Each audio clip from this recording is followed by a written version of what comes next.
Thanksgiving Day.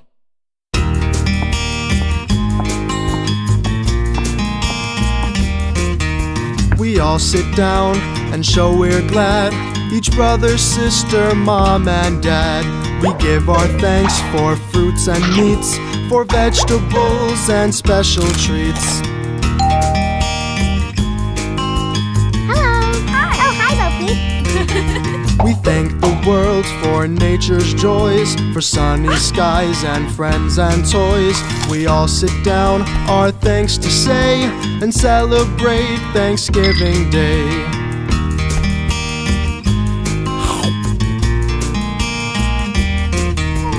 Everybody shout hooray! Let's make every day Thanksgiving Day. Friends and family, school and fun. Let's all give thanks now, everyone. Thanks!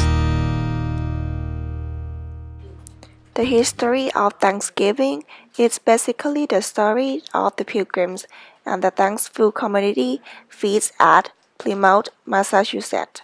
The Pilgrims, who set sail from England on 6 September 1620 to Plymouth on a ship led by Christopher Jones called the Mayflower, they were bound for the resourceful called New World. Mayflower was a small ship crowded with men, women, and children. Besides the sailor on board, there were passengers comprising the separatists who called themselves the Saints, and others whom the separatists called the strangers. The Mayflower Compact was invented, the compact that signed on board. The agreement guaranteed equalities among the members. It is a legal instrument that bound the Pilgrims together. They merged together to be recognized as the Pilgrims. They elect John Carver as their first governor. He also was considered as one of the Pilgrim Fathers.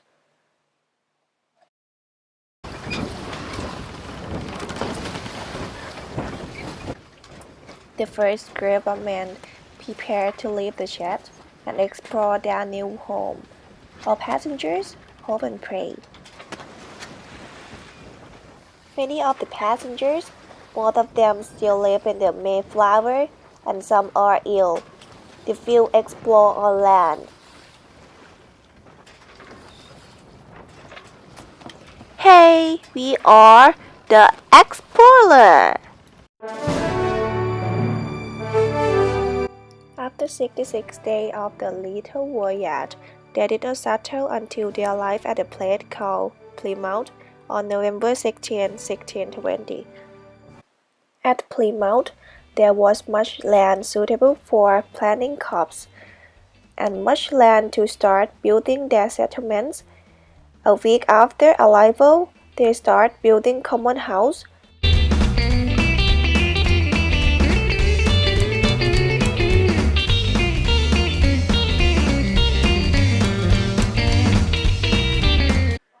Afterwards, the winter begins.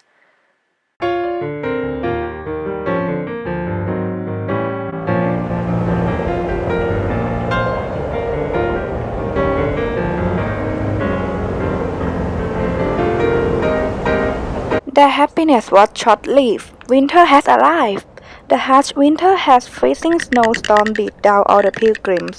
They had no houses, no store goods, no knowledge of the country they faced, nor any knowledge of its inhabitants.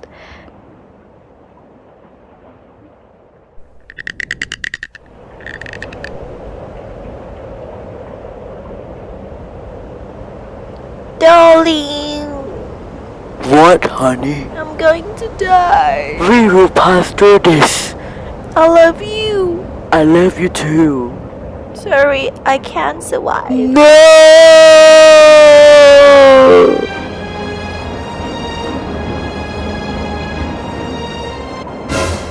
People become ill and half of them die.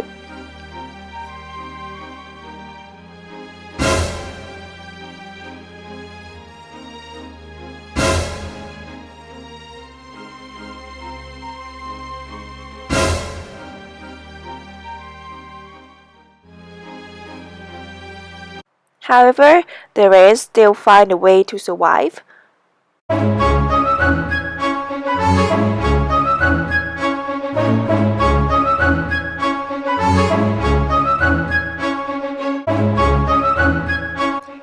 And then the miracle. There was help by generous native Indians, Samoset, who can speak English. Welcome, English. I am Samoset. Welcome you to our land. 2 days later, Somerset introduced Quando to the pilgrims. I am Sequanto. Oh, so handsome! I will teach you how to survive. Quando began to teach pilgrims how to fishing.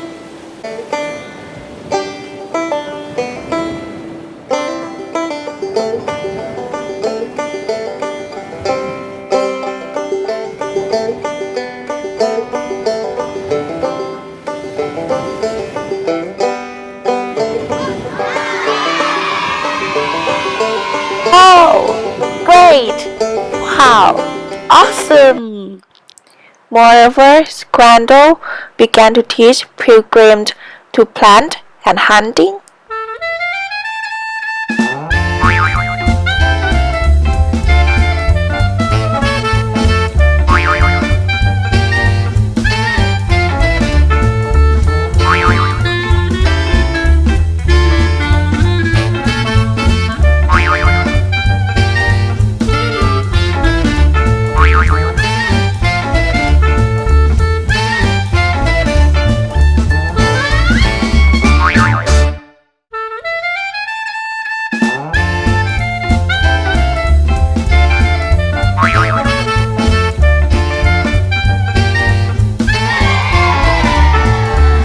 And Squanto functioned as their interpreter to Chief Massasoit of the Wampanoag tribe. Wampanoag is the collective name of the indigenous people of southeastern Massachusetts and eastern Rhode Island. The name has been variously translated as Eastern People, People of Dawn, or more currently, People of the First Light. Hi, I am Chief Massasoit. And then the native and the pilgrim have a great relationship.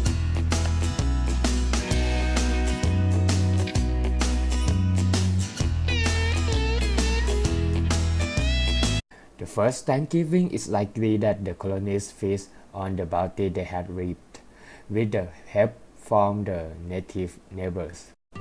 There are local vegetables that likely appear on the table include onions, beans, lettuce, spinach, cabbage, carrots, and perhaps peas.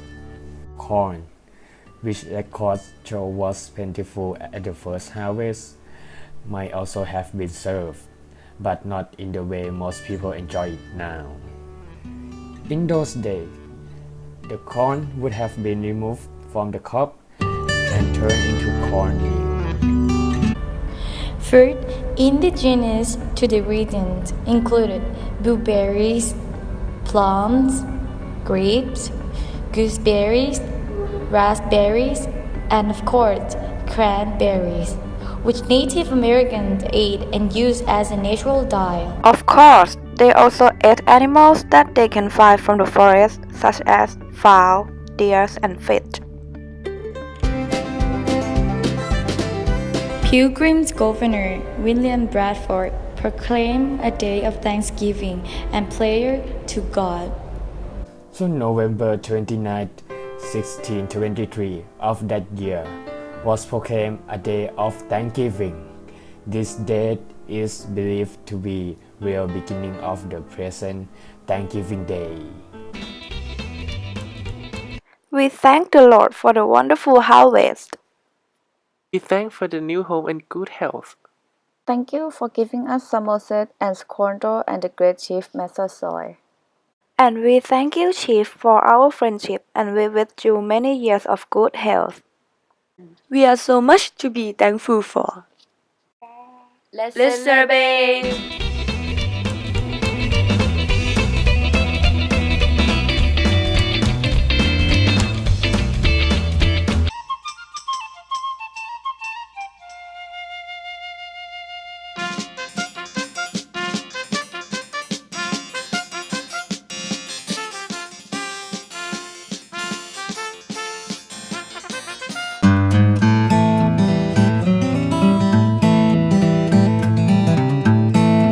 Thanksgiving Day is presently celebrated on the fourth Thursday of every November, set by President Franklin Roosevelt in 1939, approved by the Congress in 1941. Earlier, it was the last Thursday in November, as was designed by the former President Abraham Lincoln. 34 of the passengers on the Mayflower were children. One boy was born on the ship while it was at the sea. He was named Oceanus. The only food the pilgrims had to eat was salt meat and fish, dry chip biscuits, dry pea and beans, dry fruit and cheese, washed down with beer, the only drink. All of the people who signed the Mayflower Compact were male. Women and children were not allowed to sign the compact. Thanksgiving did not become a national holiday until over 200 years later. Sarah Josepha Hale, godmother of Thanksgiving, or the woman who actually wrote the classic songs, Mary Had a Little Lamb, convinced President Lincoln in 1863 to make Thanksgiving a national holiday, after writing letters for 17 years campaigning for this to happen. No turkey on the menu at the first Thanksgiving. Later, turkey is a traditional dish for the Thanksgiving feast in the U.S. About 280 million turkeys are sold for the Thanksgiving celebrations. There is no official reason or declaration for the use of turkey. They just happen to be the most plentiful meat available at the time of the first Thanksgiving in 1621, starting the traditions. The Friday after Thanksgiving is called Black Friday, largely because stores hope the busy shopping day will take them out of the red and into positive profit. Black Friday has been a traditional since the 1930s.